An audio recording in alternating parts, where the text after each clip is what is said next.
Hey, we are back, and I am trying to do like 5 things at one time, but thank you for being so patient with us. Well, that was us, I guess, with me, huh? Hey, my next guest is the founder and president of Truly Living Well Center for Natural Urban Agriculture. He's a self-described urban farmer and agricultural educator. Please welcome to Preshow, show number 101, Mr. Rashid Nuri. Welcome to the show, sir. How are you, Clark? Peace be unto you. Peace be unto you too, my brother. Thank you so much, man. It is such an honor, a real honor to have you on the show. Well, it's my pleasure to be here. Well, Mr. Rashid, I want to first start off by asking you, how does one go from Harvard grad to urban farmer? Well, my interest as an undergraduate was nation building, how you build countries. I studied the men and women who created the post-colonial world. My life spans the post-colonial era. India received its independence in 1947, and I was born in 1948. So that, being a child in the 60s, we were talking about nation building, community building. And if you're going to be a nation, you got to be able to feed, clothe, and shelter your people. God told me to learn everything I could about the food from the seed to the table, and I set out to do that experientially, looking for a practical skill, and agriculture is it. Wow. That definitely is the journey then. Hey, we were once, in my little research, a society of natural farmers. And what I mean by that is even the layman knew or was taught how to grow his or her own food. What happened to us? Well, that's a very good question.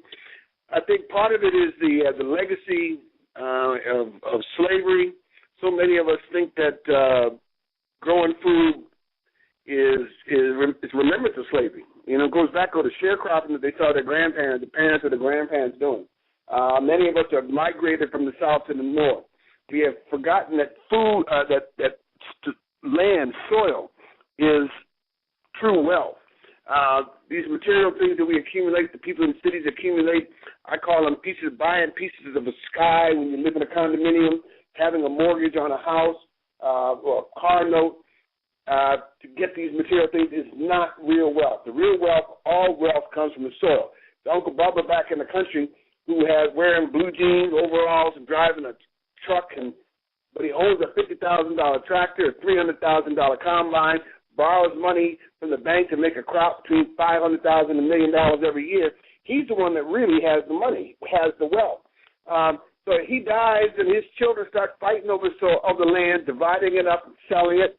That's one way. And the other is that, was the most insidious, is the discrimination that black farmers have suffered over the years that forced them to give up the land or have that land stolen through subterfuge, and we've lost the land. The amount of the land loss for black farmers in this country is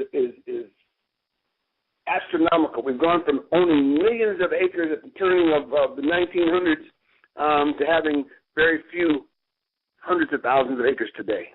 It's a serious problem. My follow-up question is how do we get that insight or knowledge back then? How do we get it back? Well, I guess that's part of my job, to help people reconnect to the soil, to help them show them where their roots began, so that people understand the necessity for food self-sufficiency, food sovereignty, being able to control our own resources. If I control your food, I control you. And that is what has proven true throughout history. Throughout both of our lifetimes, you have all these people around the world who are starving. And trust me, brother, there's plenty of food to feed everyone. The reason that people starve is from political machinations. The people in the southern Sudan starved because the Northerners did not want them to have their own nation. They were fighting over the oil that's in the Sudan. So the people of Darfur starved only because the food was not allowed to enter the areas where the people were. And this is true throughout the world. We too often use food as a political weapon. This country, through its PL 480 program, which has now gone out, used food as part of its foreign diplomacy. The farmers would grow excess food. The U.S. government would use food to bribe nations or to reward nations. Food is an awesome weapon when it shouldn't be a weapon. It should be a birthright.